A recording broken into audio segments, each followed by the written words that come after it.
Hello. Good to see you. Good to see you. You might take the time to be with everyone on the pages.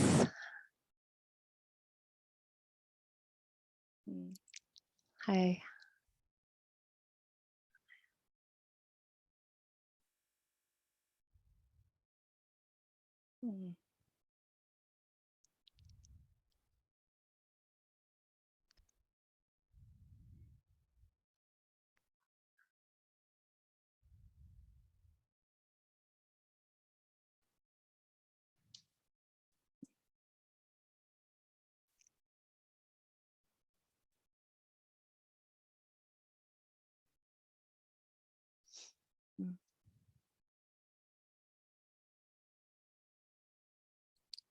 So as you know, we value very much coming together and sitting together, just like that basic intention to be kind, to be wise, to be free.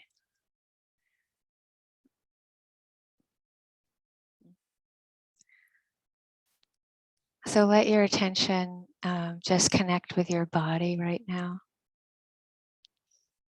and not with a necessarily just the image of your body or the body, the memory of your body image,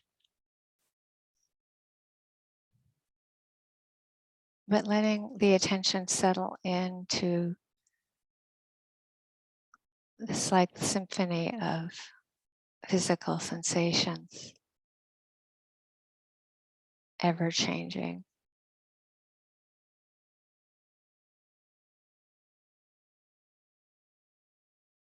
Noticing within that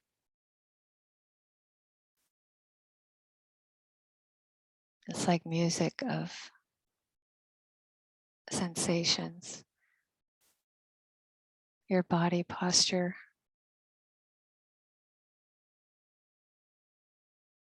So that you let this gradual relaxation, let your posture settle in with the relaxation, not too loose, not too tight.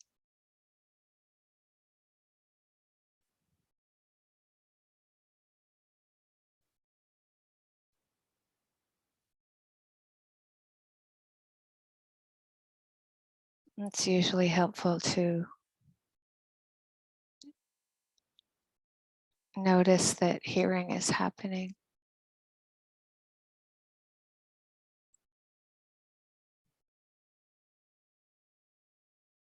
And often it's because we open to this very wide field of awareness.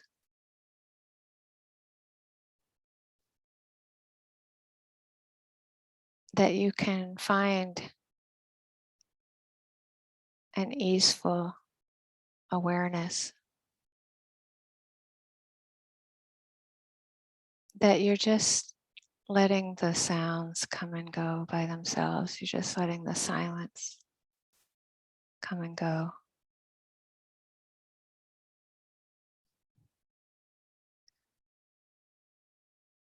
And we understand that there's no need to control the pleasant, unpleasant, neutral feelings arising with the sounds.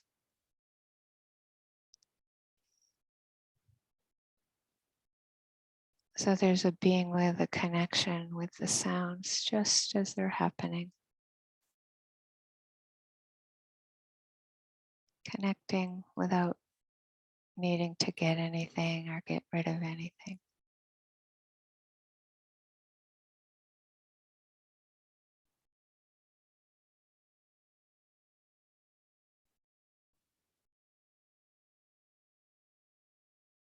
And it's often, for some people,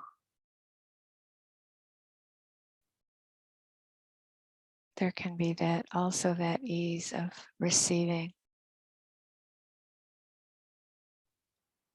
the textures and vibrations just as they're happening and disappearing.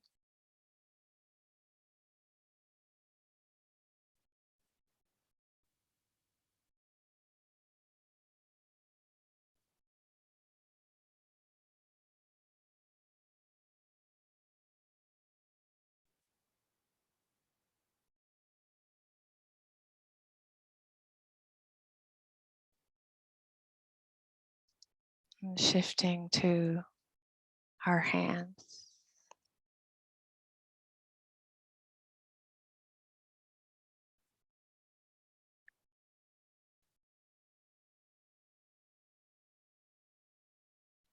So we notice if we can receive, just like with the sounds, we receive the sensations just as they're happening.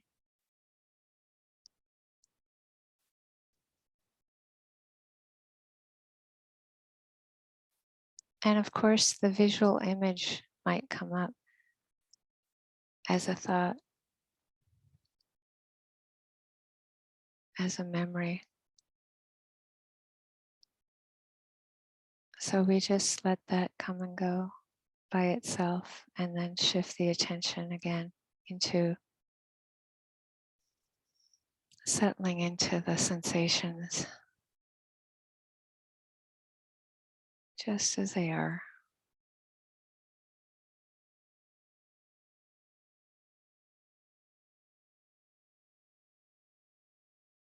Sometimes we might go back and forth between a memory of the image and then receiving the textures and vibrations as they're happening.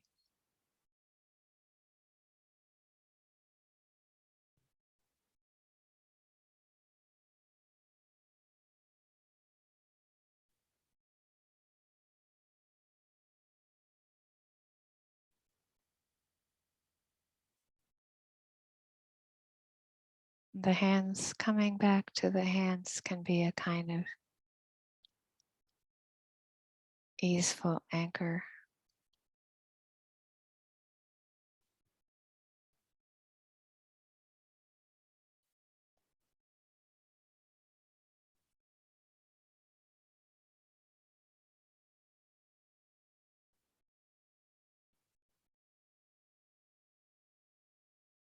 And shifting to the movement of the breath.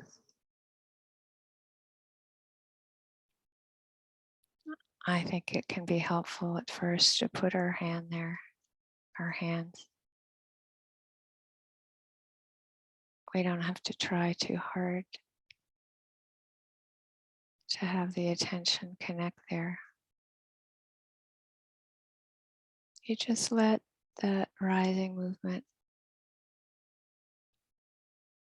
come into the hands and fall and disappear.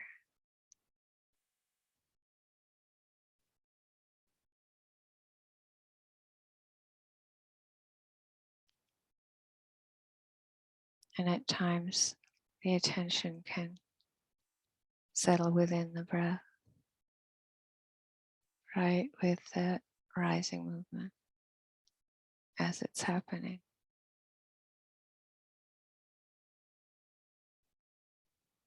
Right with the falling movement as it's happening.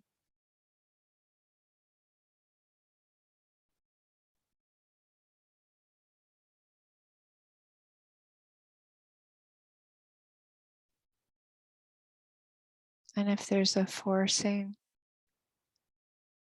trying too hard, you just shift back to your hand or sound.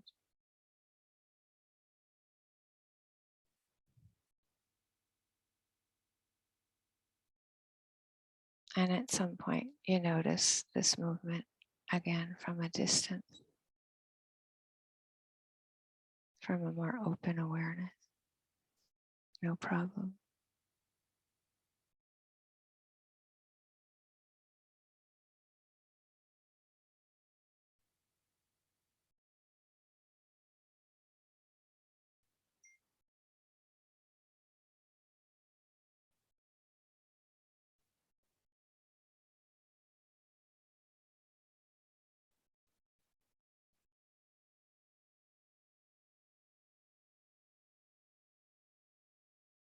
We can learn so much through this awareness of the breath.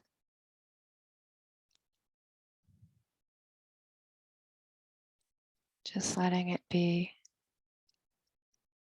but connecting.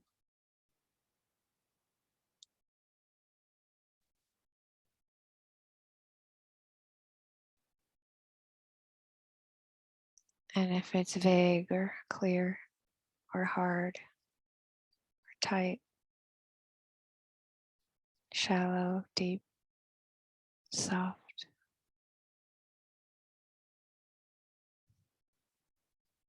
disappearing quickly or slowly,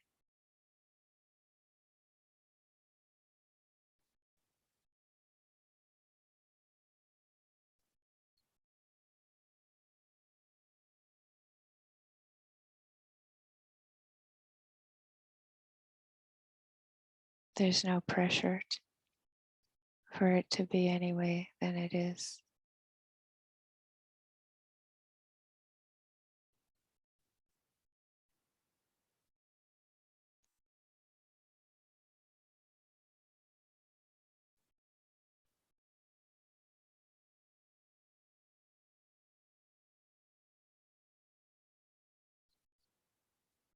So that when the range of pleasant, unpleasant, neutral body sensations or thoughts or emotions appear, it's the same kind of relationship with whatever appears. There's no pressure whatsoever.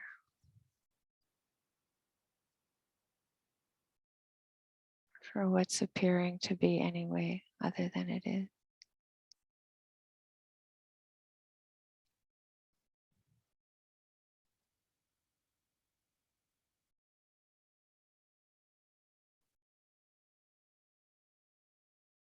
And often a very quiet kindness appears with this understanding,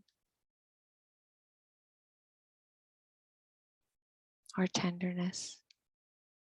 It could be very subtle.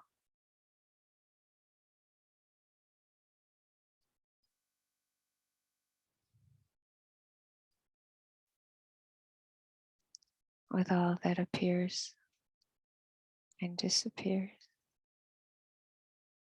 moment by moment.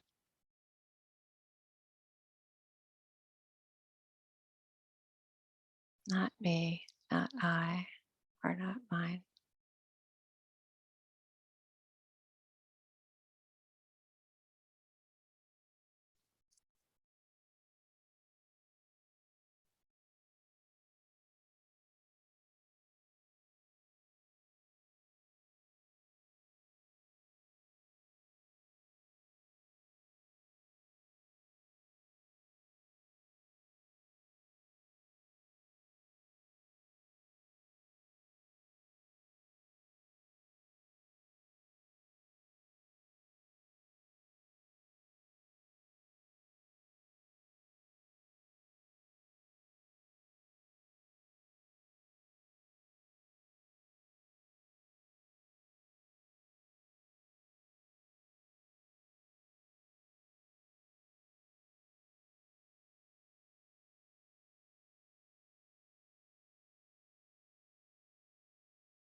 Thank you, Michelle.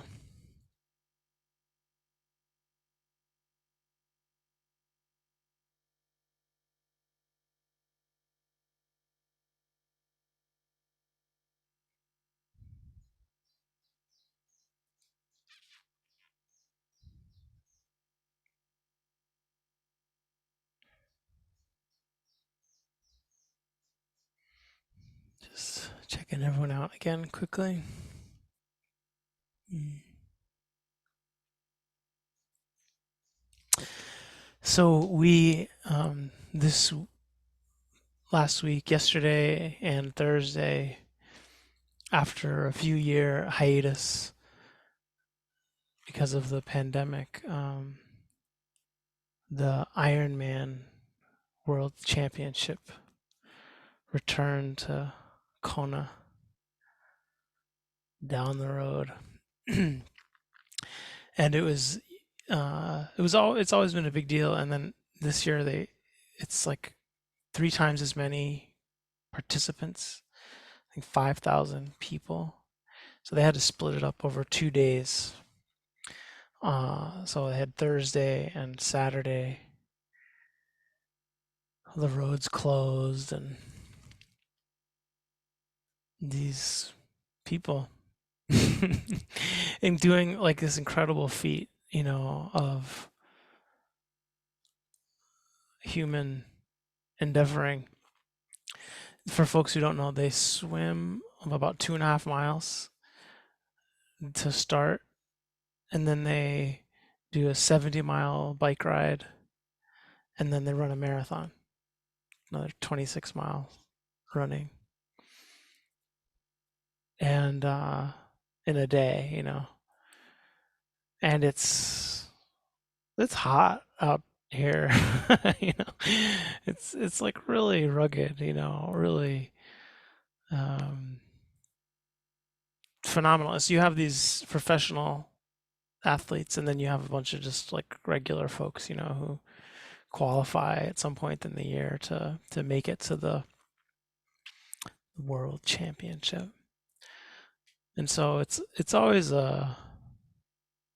complicated, there's like inconveniences in terms of the traffic and in terms of having these folks like cycling on the road so much, for the week beforehand and whatever. There's layers of complexity to being a host town to, county to an event like that.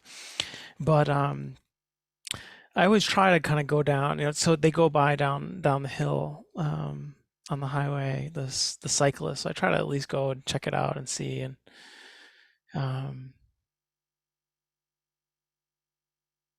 boy, you know how like we're trying to end suffering. These folks, it's like they love it. They're like so into suffering. They really, really, really like it, you know.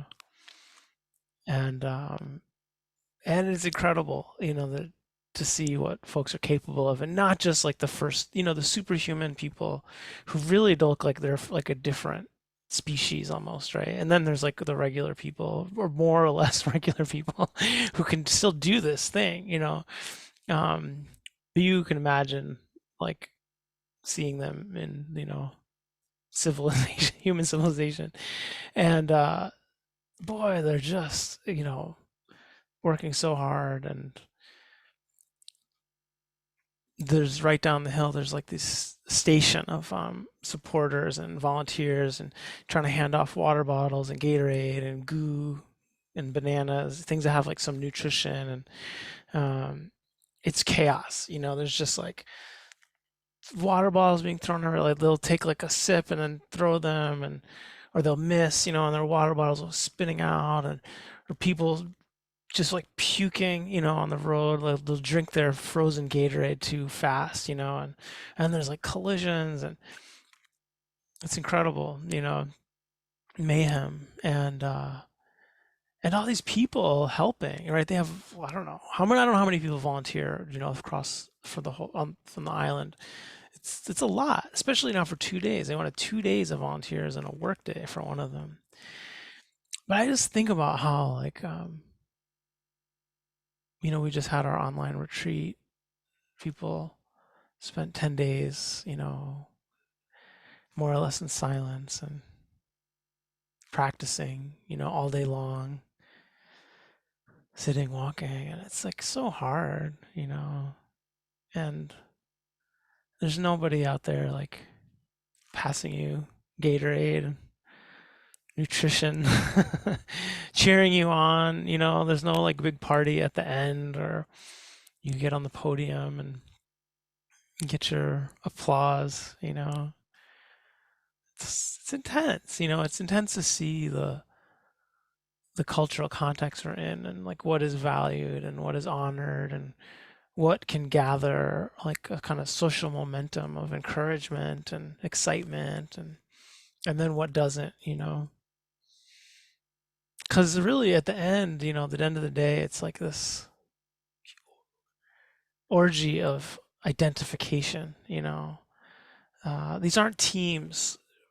It's not like the French thing or whatever, right? This is like you're just individual. You have your team of like trainers and stuff, and people thank their families or whatever for putting up with them, but they, you're just like totally on your own, and there is something incredible about the independence of this, where these individuals like just push and train, and they talk about it as like more mental than physical, which isn't a little hard to conceive, but you get that that clearly like the body just wants to stop probably like at many points, throughout the thing, or it feels like it's going to collapse, and there's like this capacity of the mind to just push through and ignore and deny and like focus on something, and that mental capacity is so honored, in this lineage that they have.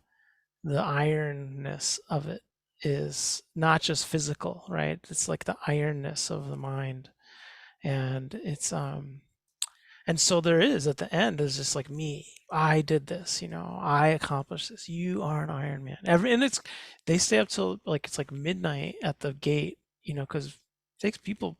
I think you have 14 hours to do it if you can do it, and uh, people come in late, and everyone that comes through, there's someone there at the thing being, "You are an Iron Man,"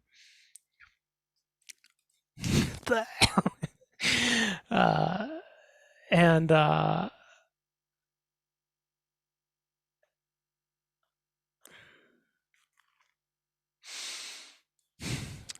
I think what I have come, I've the many things I've come to appreciate about it, as you can tell, the this iron quality of the mind is very real and very powerful and important, and has its place in our practice and our tradition, our lineage. Um, Probably, you know, is even overemphasized in our own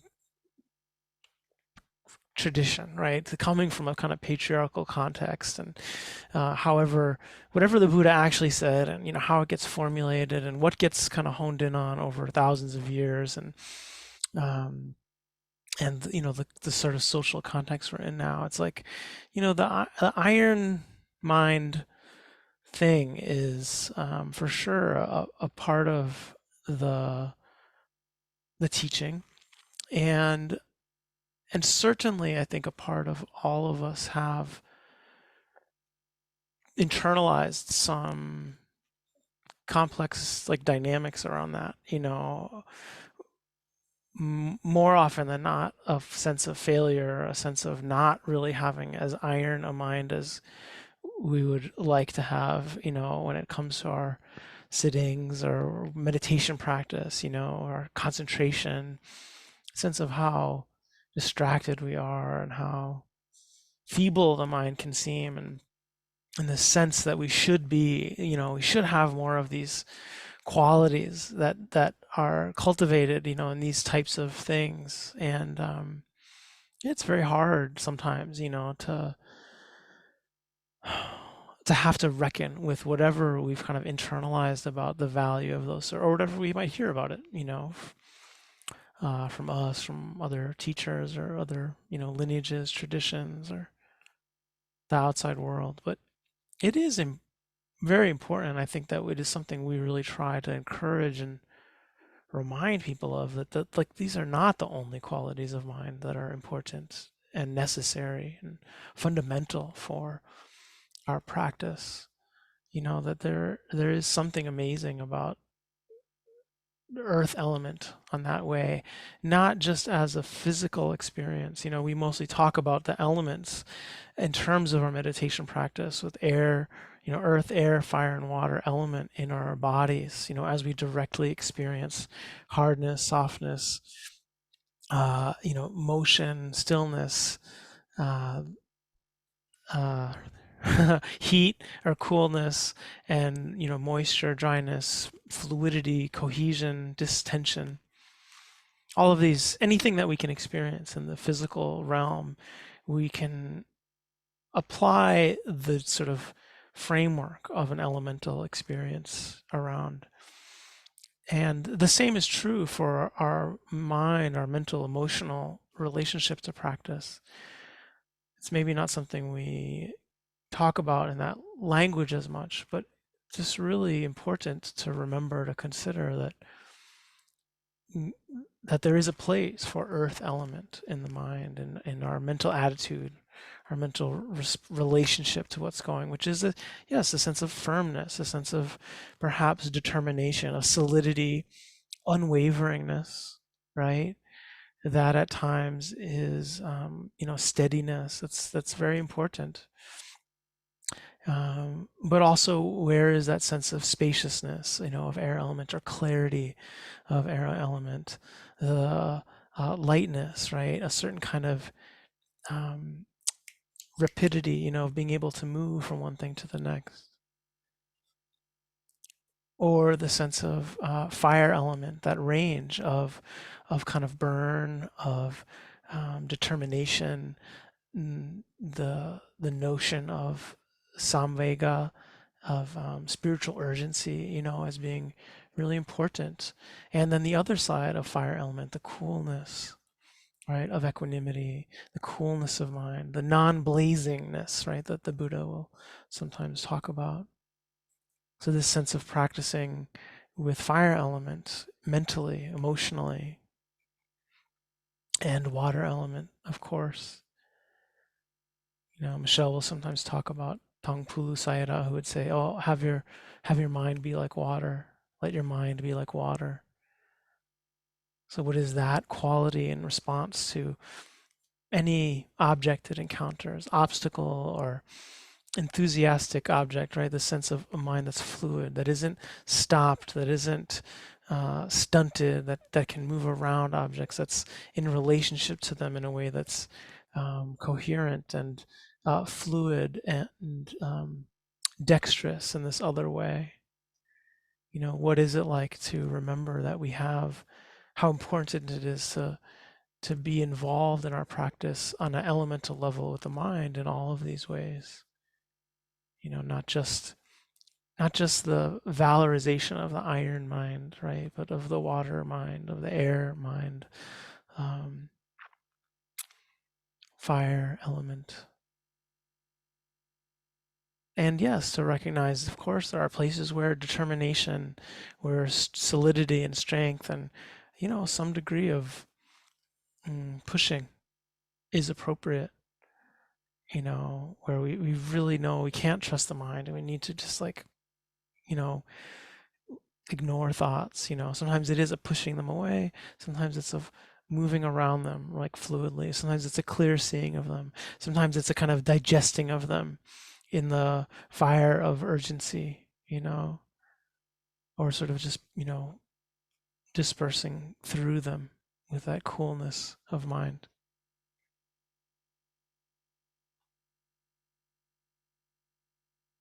We see all examples and of all of those elements in the suttas, and it's important to really hold those as important. I thought I'd read a little of the longer advice to Rahula. The Buddha goes into some kind of cool detail here that you don't see in all of the suttas.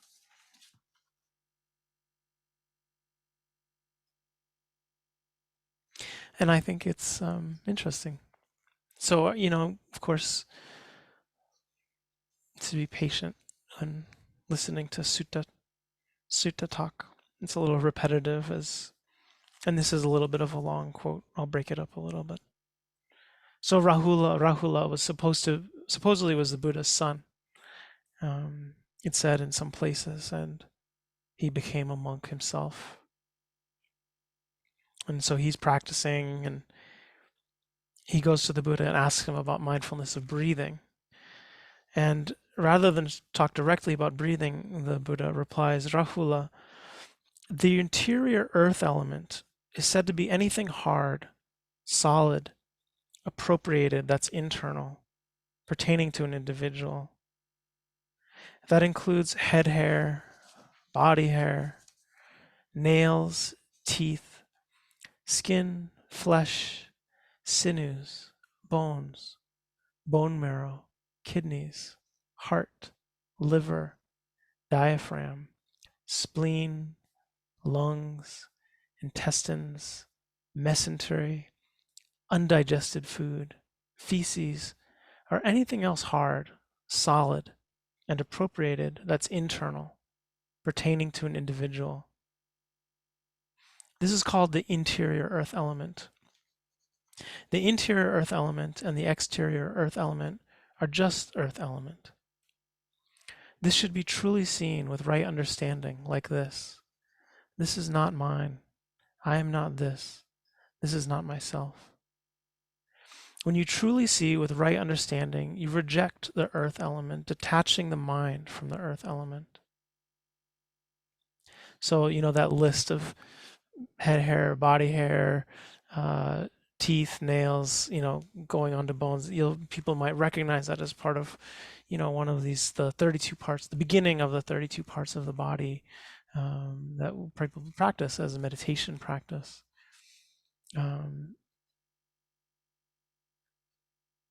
This sense of, as Michelle was describing, right, of receiving it directly and the reflection, the knowing of this is just earth element.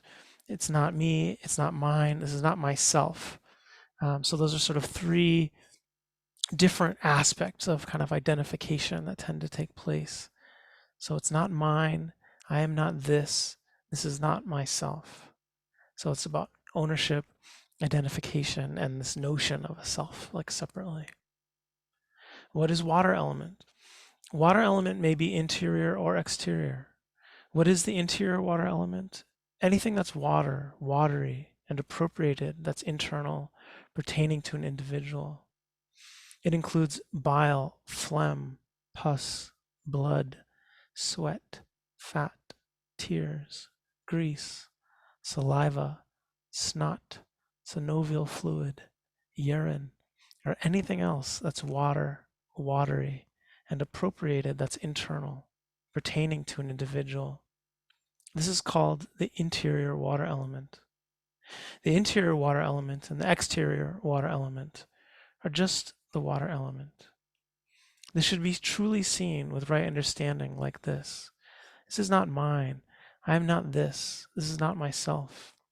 And when you truly see with right understanding, detaching the mind from the water element.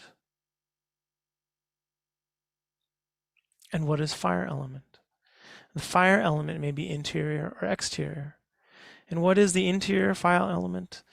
Anything that's fire, fiery, and appropriated that's internal, pertaining to an individual. It includes that which warms, that which ages, that which heats up when you're feverish, that which properly digests food and drink, or anything else that's fire, fiery, and appropriated that's internal, pertaining to an individual. This is called the interior fire element. The interior fire element and the exterior fire element are just the fire element. This should be truly seen with right understanding, like this. This is not mine. I am not this. This is not myself. When you truly see with right understanding and let go of the fire element, detaching the mind from the fire element. And what is the air element? The air element may be interior or exterior. And what is the interior air element? Anything that's windy, wind, or appropriated that's internal, pertaining to an individual. It includes winds that go up or down, winds in the belly or the bowels, winds that flow through the limbs, in-breaths and out-breaths, or anything else that's air, airy, and appropriated that's internal, pertaining to an individual. This is called the interior air element. The interior air element and the exterior air element are just the air element. This should be truly seen with right understanding, like this. This is not mine. I am not this. This is not myself.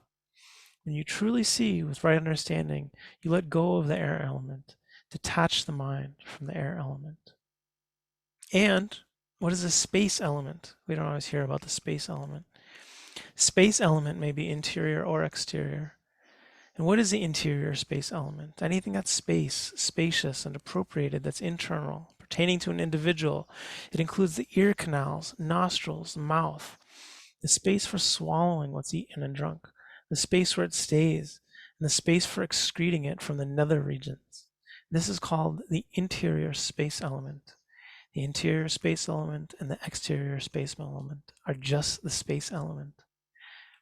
They should truly be seen with right understanding, like this. This is not mine. I am not this. This is not myself. When you truly see with right understanding, you reject the space element, detaching the mind from the space element. So again, it's a kind of a little more detail in some ways than sometimes. It's like an explanation of how, what are all the things that might be in the realm of all of these elemental experiences that we experience directly or that we know of in the body and mind.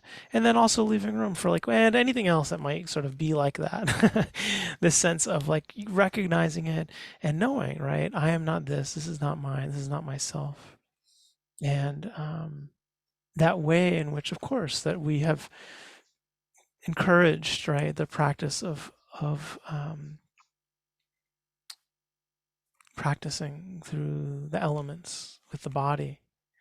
And it's funny, the space element doesn't show up in all of the lists or all of the versions, but it is interesting because it tends to not be something that we identify with, right? We don't identify so much with like the space in the mouth or like the space in our intestines, or it's like, or the intestines might be us, but there's something intuitive about not identifying with space, which I think is interesting, but also important to name. Okay, we have one more part of this to go. You're gonna like it. Rahula, meditate like the earth. For when you meditate like the earth, pleasant and unpleasant contexts will not occupy your mind. Suppose they were to toss both clean and unclean things on the earth, like the Ironman, feces, urine, spit, pus, and blood. The earth isn't horrified, repelled, and disgusted because of this. In the same way, meditate like the earth. For when you meditate like the earth, pleasant and unpleasant contexts will not occupy your mind. Meditate like water. For when you meditate like water, pleasant and unpleasant contexts will not occupy your mind. Suppose they were to wash both clean and unclean things in the water, like feces, urine, spit, pus, and blood. The water isn't horrified, repelled, and disgusted because of this. In the same way, meditate like water. For when you meditate like water, pleasant and unpleasant contexts will not occupy your mind. Meditate like fire. When you meditate like fire, pleasant and unpleasant contexts will not occupy your mind. Suppose a fire were to burn both clean and unclean things, like feces, urine, spit, pus, and blood. The fire isn't horrified, repelled, or disgusted because of this. In the same way, meditate like fire. For when you meditate like fire, pleasant and unpleasant contacts will not occupy your mind. Meditate like the wind. For when you meditate like the wind, pleasant and unpleasant contacts will not occupy your mind. Suppose the wind were to blow on both clean and unclean things, like feces, urine, spit, pus, and blood. The wind isn't horrified, repelled, disgusted because of this. In the same way, meditate like the wind. For when you meditate like the wind, pleasant and unpleasant contacts will not occupy your mind. Meditate like space. For when you meditate like space, pleasant and unpleasant contacts will not occupy your mind. Just as space is not established anywhere, in the same way, meditate like space. For when you meditate like space, pleasant and unpleasant contacts will not occupy your mind. And then he goes on, meditate on love, meditate on compassion, meditate on rejoicing, meditate on equanimity, meditate on foulness, meditate on impermanence, develop mindfulness of breathing. And goes on.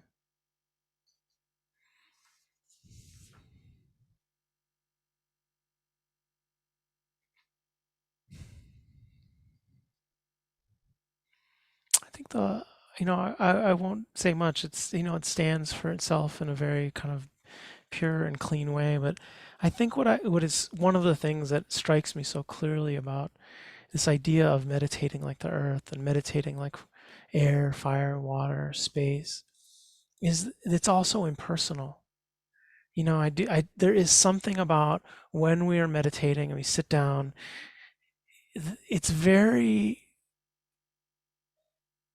I mean, it's silly to say that it's very hard to not take it personally, but it's amazing, really, the degree to which when we sit down and we start to try to do something, that we are so often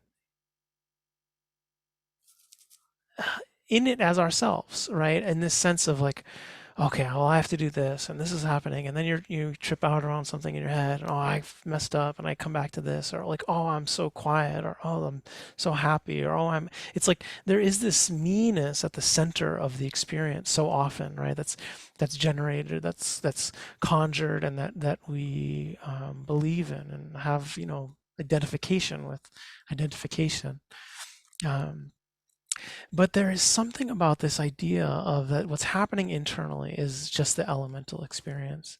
And that if we are meditating as the elements, right, as air, as fire, as earth, as water, there's a way in which it's in space, um, that it is so impersonal, right? The encouragement around it that I think is very beautiful. And I think that there's a way in which if we can include mind states in what is considered elemental, right? When we think of meditate like earth, meditate like air, meditate like fire, the sense that none of it should be expelled. None of it is inappropriate. None of it is wrong. We shouldn't just be one element. We are not just I mean, we might have ones that work for us more intuitively better, and it doesn't mean that we don't maybe go with certain orientations and capacities for a while, but also the sense that, well, earth element shows up in the form of stubbornness, right, or in the form of determination, or a certain kind of hardness of mind, or fire element shows up in terms of anger. Um, or in terms of equanimity, in terms of the coolness. This idea that we're not identifying with it so much, that it's not like me and mine. It's like, oh, we recognize it as elemental, the mind as elemental as the body, and that these arisings and passings and sort of tumult of the internal experience of the mind experience, as well as the physical experience, are playing out according to conditionality, right? One thing gets conditioned by another, it gets conditioned by another. And when that identification isn't there, the sense of permissiveness of what's allowed to arise in the mind, what's allowed to arise in the body, and where can there be interest and acceptance and the fullness of all that is contained, or uncontained in this formation, that we're living in between mind and body. How a powerful way to practice that might be, and something worth considering, next time we sit down on the cushion or doing walking meditation. Is there a sense of like, sometimes rather than naming or labeling, thoughts in their certain way or emotions in their certain way, what if we use the elements as a basic kind of label? Is there a way that kind of helps us unhook again from, the me and mine, you know, uh, I want to say it just like, this is not mine. I am not this. This is not myself. How powerful that is. And definitely curious around people, whether to what degree we incorporate the space element into your practice. I think many of us do unconsciously, that there's something about space that feels like a relief, that feels, and I really love in the end how he changes that form, right? It doesn't talk about all like the feces and stuff in the space. He just says, just as space is not established anywhere, in the same way, meditate like space. And I think there's something very important about that as well at times, to be very careful about the way in which the mind is maybe unconsciously locating everything in a certain spatial construct, right? The sense of me-ness that takes up this space here, and oh, the knee is kind of like down here, and the thinking is up here, and uh, this sense of spatial location that is actually something, I would say, that is being composed, right? It is not necessarily an inherent quality of an experience of mind or body, that we experience pressure, that it's something that gets sort of like positioned and put in position and kind of contained in the context of the body after it arises, right? It's part of our kind of like perceptual um, mechanisms of the mind. And what is it like to sort of let go of that to some degree, or to just be aware of that process of where are we putting things in a spatial orientation, and where do we kind of let go of that, release from that, just as space is not established anywhere, in the same way meditate like space.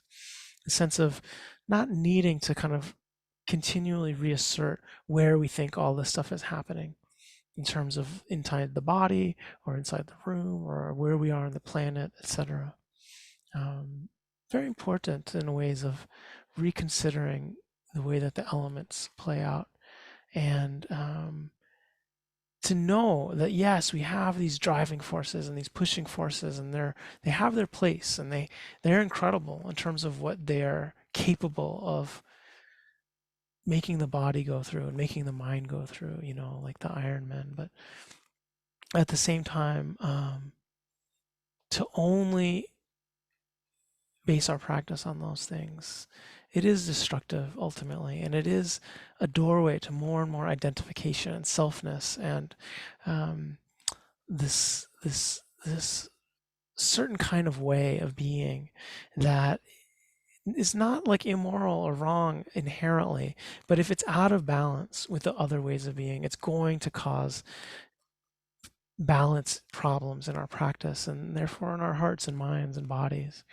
And so where do we value some of the strength and determination and drive, that is in there?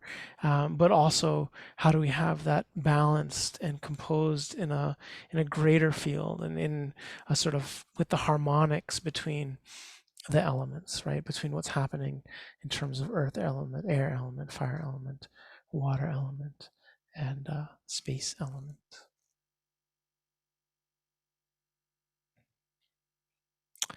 So we have some time for questions this afternoon if anyone has them.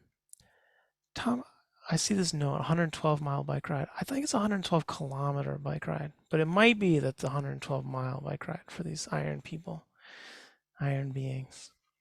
Whatever it is, it's like very something incredible, painful, amazing.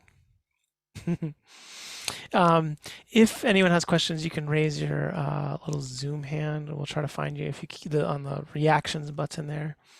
If you don't see that, you can write into the chat, and we'll call on you, or start doing this, and we'll try to see you.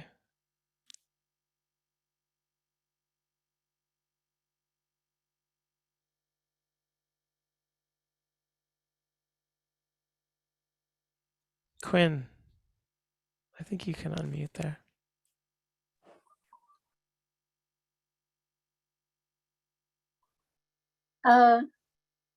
Two things, Jesse. This may just be trivial, but I noticed the Buddha doesn't mention the brain. Where does it go? Is that the earth element?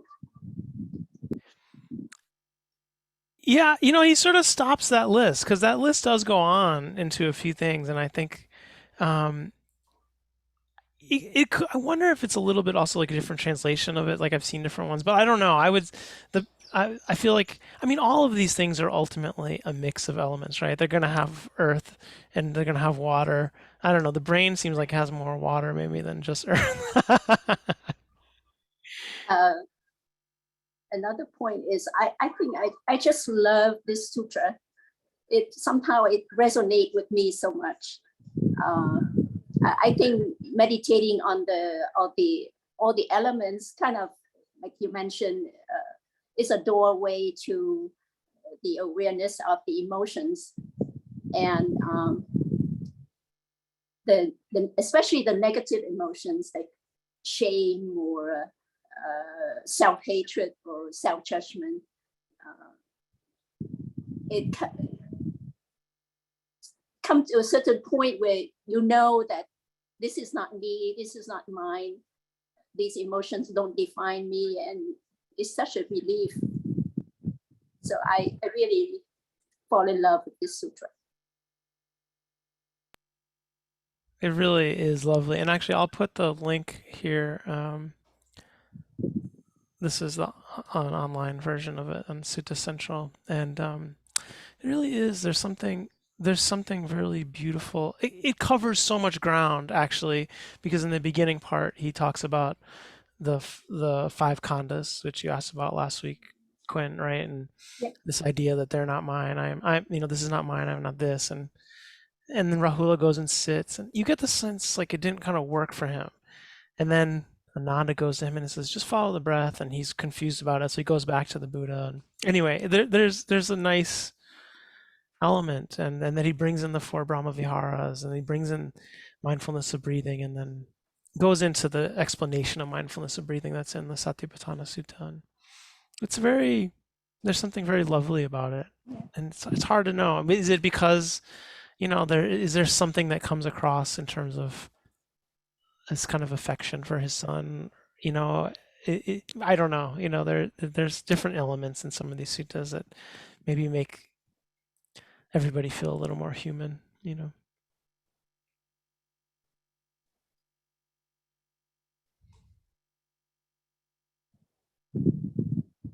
And I think we don't always have a sense of how much people read, some of these texts, and we know that they can be very kind of dry and repetitive, and sometimes it's worth, bringing in a little bit of a longer quotation to just get that feeling of it. And part of it is that's how people had to memorize these. These were not written down for hundreds of years. They had to be memorized. You still have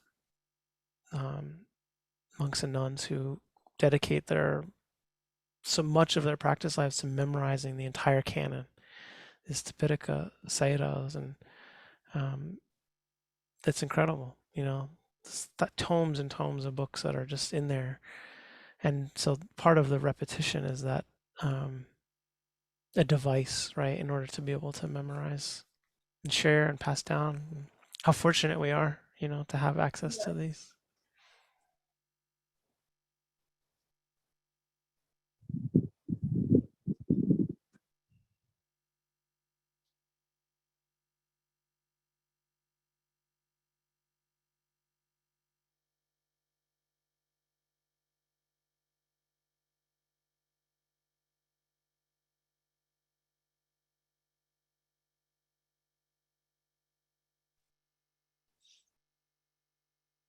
I think I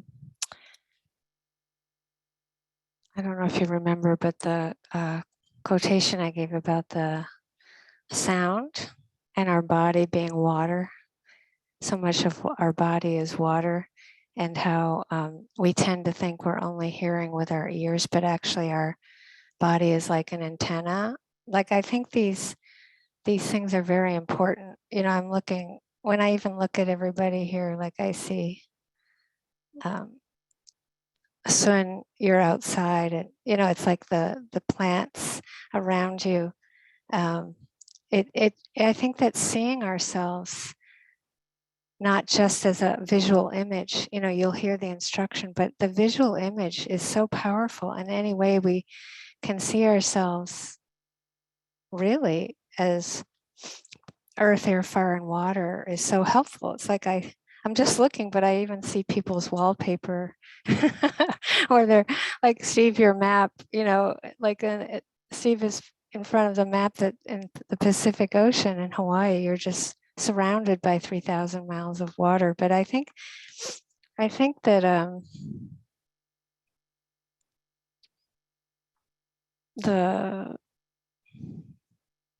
this tradition of the elders, one of its gifts is the Kayanupassana. There's so much emphasis on understanding our body as nature and as the elements. I think that we're so fortunate to have that lineage, yeah, and to understand how important it is.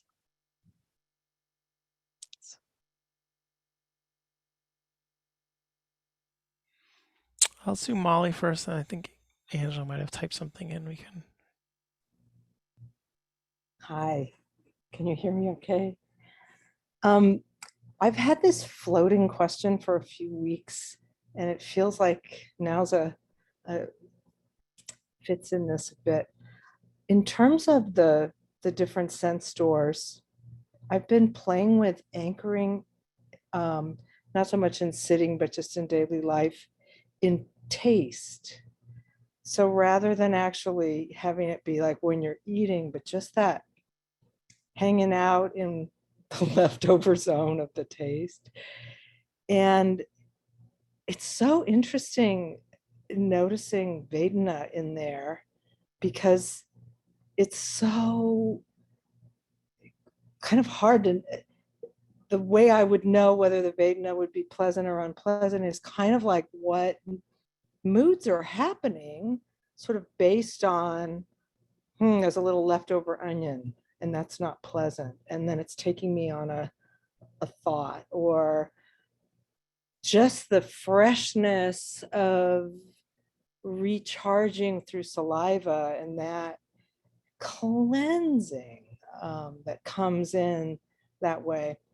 And it's just wondering a little bit, because you don't hear much. You get taste mentioned as a list, but it doesn't really get a lot of airtime as a possible door. I just wanted any knowledge or reflection you have on that, because I'm enjoying it as a place to bring awareness, just to be gently aware during the day.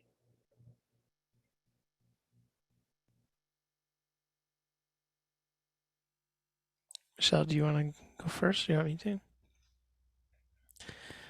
Yeah, it's funny. Michelle and I have like often on when we get to a retreat, we'll have like, and we'll talk about like, okay, how we're gonna set things up. It's not infrequent that there's this thought of like, wouldn't it be cool to just have people like spend a day doing like tasting as like their primary anchor, or smelling and tasting, and then we kind of never do it. Or we definitely never did. I think partly because with the sort of limited time that people have, on retreat, and just how hard it is to do that, it still seems like getting people kind of anchored in their bodies and the things that we prioritize. So I think that the idea of, in our daily lives, or if you're on a longer retreat and want to experiment with it, experimenting with some of the other sense stores that don't get as much attention is great, absolutely. And just as you're saying, and the benefit seems clear, right? That you're interested in it and you're trying to get a sense of what is the range of experiences that you might have in terms of taste throughout the day, where is the sense of Vedana in it? And I think the one of the most important parts that you point to is the Vedana uh, actually the direct combined with the direct taste experience, or is it a Vedana that's related to the thought about it, right? The perception of what you're tasting. So that like the flavor that you identify as like old onion or whatever, in and of itself may or may not, it may not be unpleasant, right? It may be neutral. And but the notion that you have bad breath or that there's like this old thing and da, da, da, da, like that's unpleasant, right? And it's embarrassing or it's this or it's that. And to be like, oh, to really start to be able to kind of separate those threads that we would normally just we live in this sort of like we've conglomerated everything together and this is the sort of wholeness of who we are and our lived experience. And when you anytime there's a sense of like, oh, there's a separate thread and the mind is putting it together with this other thread, but you see that they're distinct and that's just important. It doesn't need to go anywhere or do anything, or you don't need to have any more experience with that than to say that that is insight, right? That's this understanding of sense door, Vedana, another sense door, Vedana, and that those distinct moments tend to be sort of folded in together as one, and you just recognize them as two, and that's important and meaningful. You know, the it's like one of the places where the commentaries and the sutta methods like sort of diverge a little bit is the Buddha talks about pleasant, unpleasant, neutral at any sense door, and the at least in the Visuddhimagga, I may not remember exactly which ones, but it describes seeing, hearing, and I don't know about smelling and tasting, but it describes some of those as they're always neutral, and that the body actually doesn't have neutral.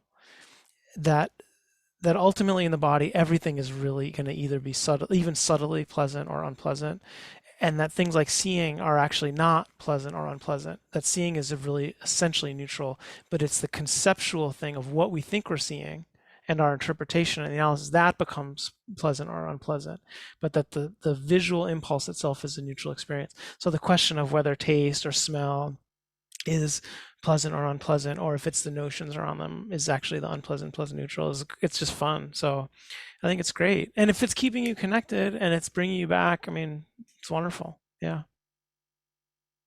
Mm.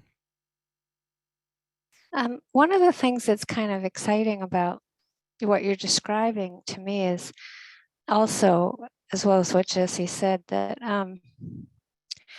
often there's a sense door that is it starts to emerge as very interesting for us to pay attention to over time of practice. And that I think it's just really important to honor that, because the idea the practice we offer a lot, which is sixth sense door, moment to moment, right, awareness, that change. If we have no training, say with seeing or smelling or tasting, it's often we miss it. You can see that, right? You're seeing that you haven't practiced it. And so when we talk about sixth sense door or choiceless awareness, actually there is a choice in ignoring things. Do you see? Because we haven't chosen to train in it. Do you see? Isn't it interesting? What we choose to pay attention to is a kind of conditioning, and that the way you start to see as you go along in practice, the idea is that we stretch, like you stretch a muscle, you stretch into these sense doors that are not, at the least you could say, natural for us to explore. But we're not developing that mindfulness in these ways. And I really can't emphasize this enough, how important it is, because I noticed for myself, I really had to start with hearing. In my early 10 years of practice, it was like the sense door I could do. It wasn't emphasized back then at all, but it was like what I could do. And then I started being able to go from that to the breath, for example. Do you see? And then you go from that to, I remember it very quickly. Yeah, easily it went from that to aversion. I started being able to stretch into things that became predominant. And then eventually I started stretching into things that were more neutral, that I wasn't paying attention to. So, for everybody, it's really interesting as you kind of go along. I think that I started noticing taste more than anything in the last few years in the pandemic with mask on. I don't know if you remember this, but when you have a mask on and you've just eaten, it kind of intensifies the whole experience in positive and negative ways. I just think it's a result of the pandemic. Is I'll have eaten, have the mask on, and have to go do other stuff, and you're just like waiting in line, going, "Wow, this is like so intense," So it's kind of Instant karma. Yeah, it's a good development, I think, in terms of us all getting more intensity of taste. Yeah. Anyway, I think it's great. Yeah. And Jesse, there's a question on the Yeah. chat. I don't know. So before Kay, this one is Yeah. we don't usually answer questions so much. Do you want to? I can read it out loud, and then we can ask Angela maybe if she wants to. If we have questions for her. So this is. Yeah, or we could just answer it. Yeah. This Yeah. is not Angela Apps, just so you know. This Yeah. is different. Yeah. Do you want me to read it out loud? Can everybody see it and just read it, or do it? Okay. Yeah. Okay.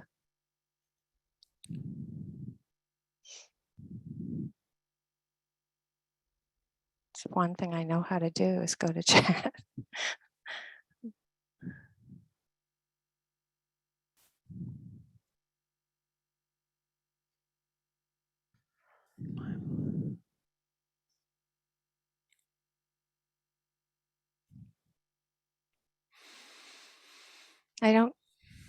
I feel like that we could just answer it. I don't get the sense that there's a visibility wanting to be happening. Yeah. Because I could go first. Yeah. Sure. I think it's in terms of this experience, I think that one of the delightful things of not having any sense of where an emotion comes from, that feeling of asking why, why is this happening? Why is this happening? It has to drop away, because there's no content in the mind. There's no thought about it that's emerging. And I think it's always a great teaching when that happens, no matter where it comes from. To me, the most important thing about this kind of thing is, how are we relating to it? So it to know that kind of everything that's emerging is sankharas. It's like it's karma. It's sankharic formations are appearing. Sometimes it can be from 500 years ago or 2 minutes ago, and we don't have to even believe in lifetimes or sankharas. But it helps in terms of getting a sense that we're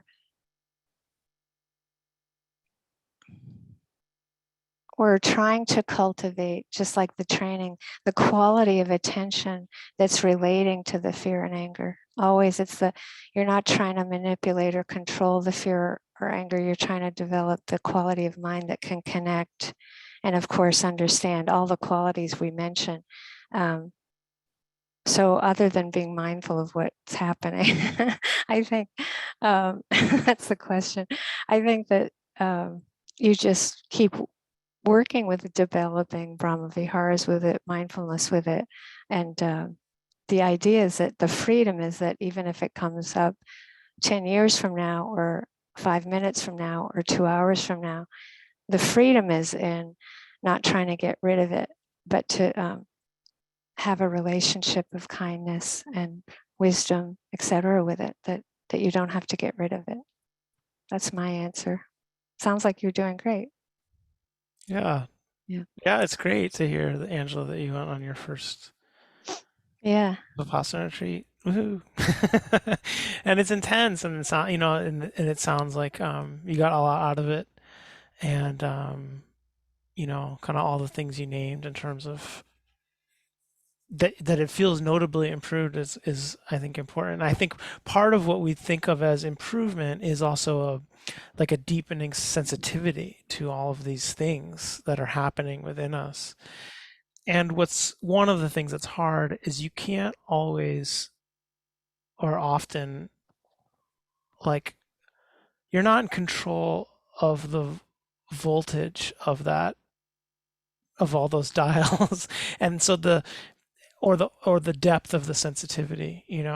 So there's times where it's like maybe initially you have a sense of like you're more sensitive to all this stuff happening, and it's at a level where the mindfulness is matching it, and it's like, oh, you notice this and you notice this, and there's a way that it feels like a kind of concurrence with what's happening, that feels like strengthening and encouraging, and that you have a sense of capacity with it. And that's very important, to have that sense of, oh, this can be done. I can notice more and more, and be okay with it.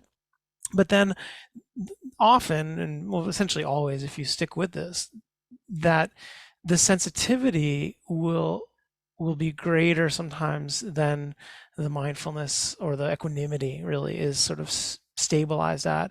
And so things will start to come more of as a barrage, feel more overwhelming. Something, we'll just be tired. Sometimes it's just a matter of energy. You just don't have the energy to show up for whatever's happening in the fullness of it. And so then we start to feel more like kind of berated by things and overwhelmed by them. And so just to say what you're describing feels very normal and in the range of normal, and to be expected. We don't usually, it sounds, since maybe you went to like a Goenka retreat, we don't tend to use the language around like sankharas releasing. But so we think of sankharas as kind of formations that are just, every sense or every moment is a formation, or sometimes it's in the notion of kind of volitional formations that we're generating in the mind. But nevertheless, the idea that um, the mind has a sort of capacity to show up, and then sort of certain things aren't there at times where it feels overwhelmed, is totally normal. And in that case, there is the sense of like, do you kind of just bear with it, right? There's that side of things where you're the iron person and you're like, okay, you're just sort of pushing through. Where's the side where it's like, oh, I'm gonna actually be more like water and softer and more fluid, and be more flexible, where we're actually not gonna go you're not trying to fight the intensity. You're not trying to confront it, but you actually need to kind of move out of its way. Maybe you bring the attention to the body.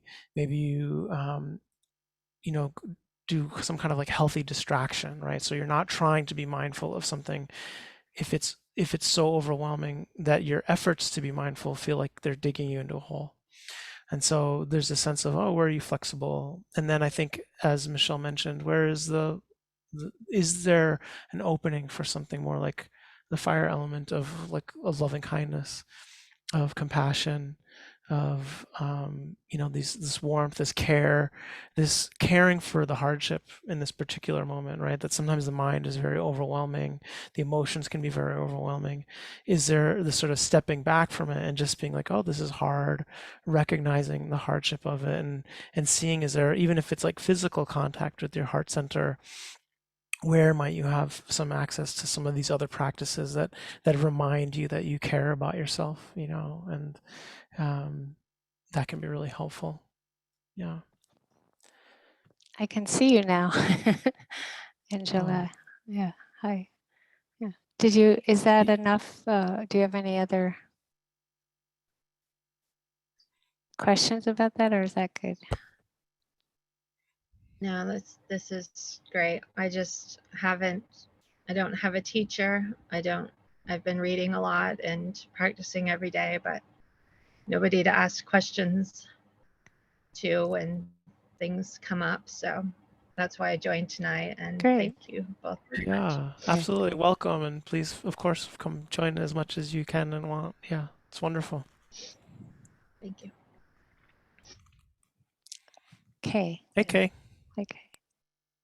Okay. Hi. I think I'm okay not connecting it, but what I heard in the sutta, and I think it's sounds fun. I want to try it. But when I'm practicing with elements, that comes with often when I'm anchoring with the body sensation, or and I didn't realize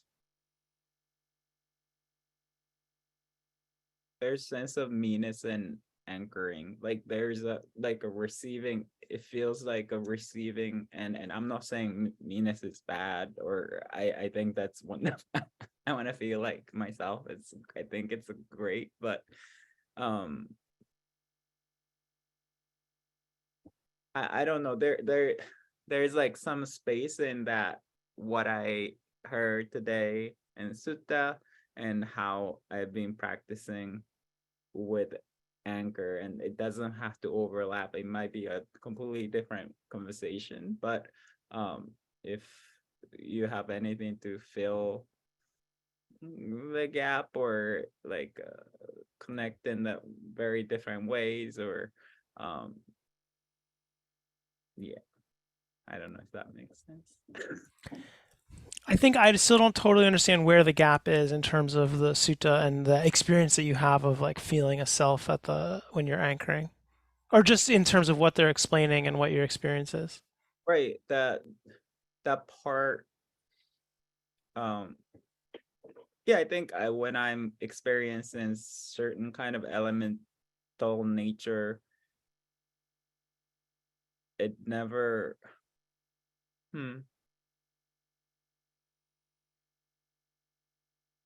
the last part of I'm not, that's not mine, that's not myself, that part does not exactly come up that often. And at the same time, I remember that is the body part, a lot of it is, that is the point. But I don't know, the anchor the anchoring and all that, like that, it seems very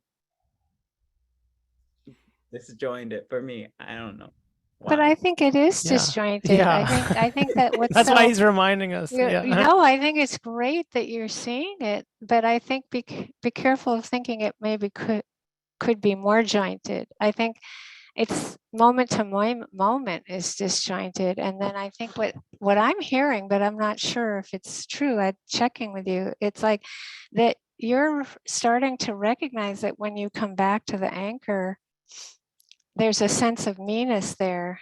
That's how often understanding anatta happens. It's not that the understanding of anatta is already there necessarily. It's more that you suddenly notice that there's an identification, right? That's what I feel like, that's what you're describing, which is great. That's how you develop the understanding of it, is through seeing when there is a sense of it, of meanness. So I think this is great. It's wonderful.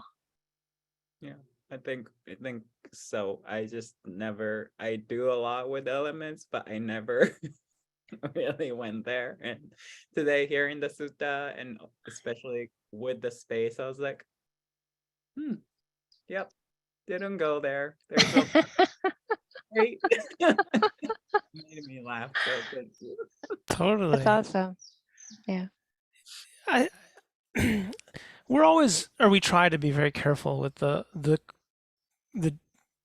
with a lot of the elements of this, components of it, but especially with the question of self or non-self, because on one hand you can see, the Buddha, it's, will is trying to convey this over and over and over again, right?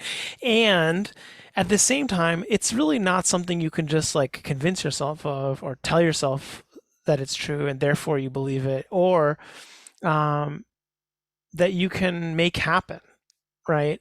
And so the way that we come to the understanding is just exactly what you're saying, which is, but at the same time, often we wouldn't even notice it if it hadn't been brought up that it's something to notice, right? That that identification is an experience that happens that you can watch and witness and see unfold and see disappear.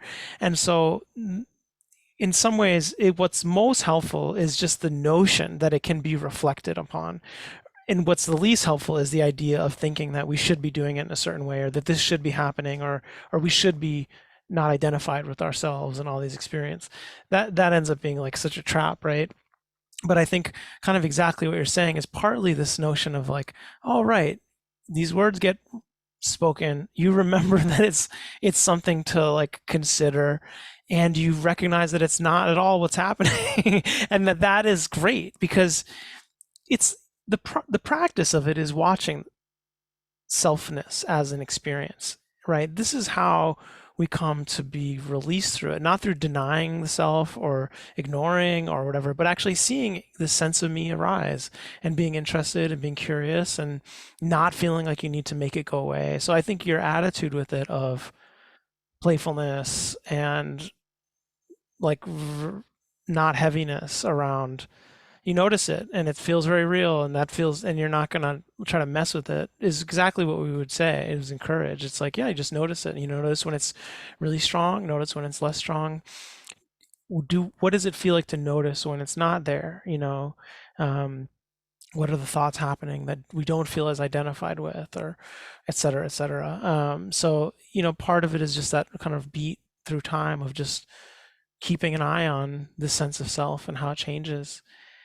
And again, one of the things in the sutta that I think is really important is in each one of these things, he says, what is water element? It includes bile, phlegm, pus, blah, blah, blah, blah, blah, blah, or anything else that's watery, and appropriated that's internal pertaining to an individual. So it also doesn't mean like the language of pertaining to an individual is still used, right, in each one of these things. So it isn't like a denying of our existence. It is a sense of a certain aspect of mind that arises around meanness that is a constructed thing, and that we can watch that construction and we can watch the deconstruction of it, and that there's something very powerful in that observation, and that in order to be able to observe it, we can't have a big agenda with it. We need to actually be light and kind of like you're doing, sort of be playful and open to it. Yeah. Thank you. Yeah. You see identification with anchor. Thank you. And it's our safest harbor, me. That is it's our, you think about when all this time we say, oh, come back to your anchor, come back to your anchor. So much of that is like, oh, it involves me coming back to the breath or coming back to whatever, this sense of me. And you can see how that is, it's so powerful, a kind of home base for us, even if it doesn't actually exist anywhere in particular. So it's important not to feel like we need to tear it down, it's building that relationship. Yeah.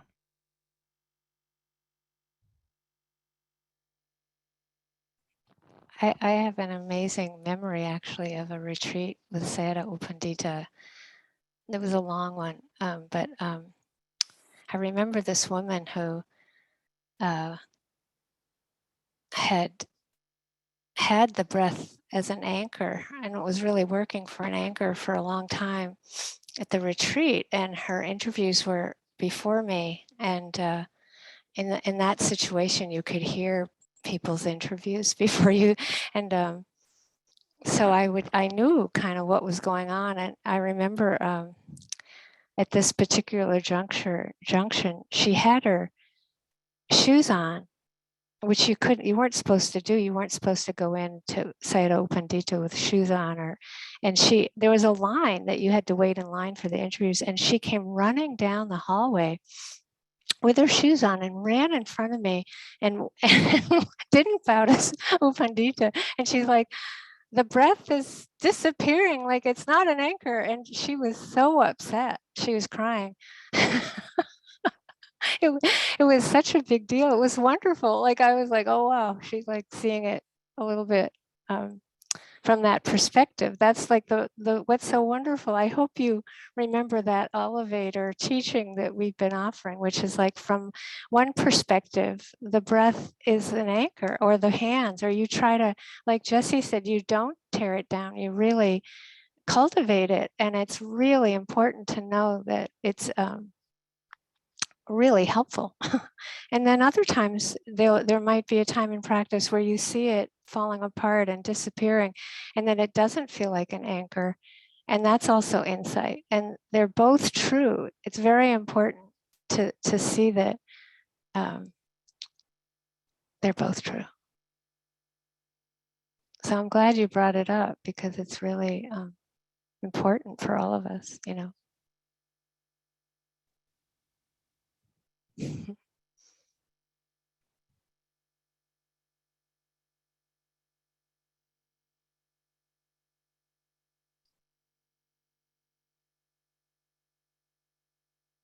Sometimes that paradoxical nature of the truth is it takes time to digest. That something could be such an anchor and then also be disappearing like that on a, you know, another level. It's so powerful.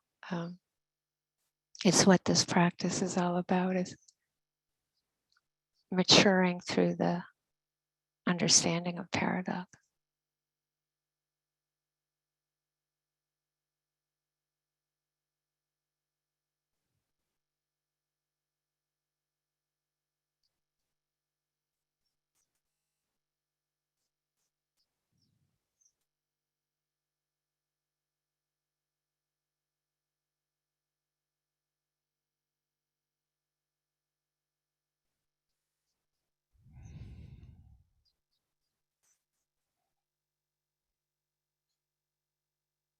I have to say something I'm noticing you know, these things start to happen and then they might be different forever. But I know I've come to realize certain people with iPads, they now have the camera follows you if you move around or whatever. And so there's been a couple of people I'm like, wow, like do they have a cameraman there like for their Zoom? You know, like did they like people are getting fancy with the Sunday sitting. But no, I realize that it's like, yeah, it's like it tracks, you know, the whoever's there, the artificial intelligence is getting enlightened along with us. So it's good to know. Hmm.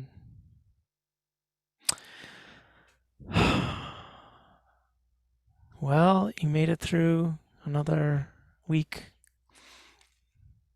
You are Ironman. iron people, and water Iron people, and air people, and fire people. Really I said to my neighbor yesterday, I try to be an iron person, and you know, here you say Iron Man, it's so predominant, but iron person. I say I try to be an iron person when I'm sleeping. And she really liked that. We all have our gifts. Mm. All right. Well, take care, everyone. Wonderful to see you this week. Stay warm, stay tender. Hopefully, we'll see you next weekend. Aloha.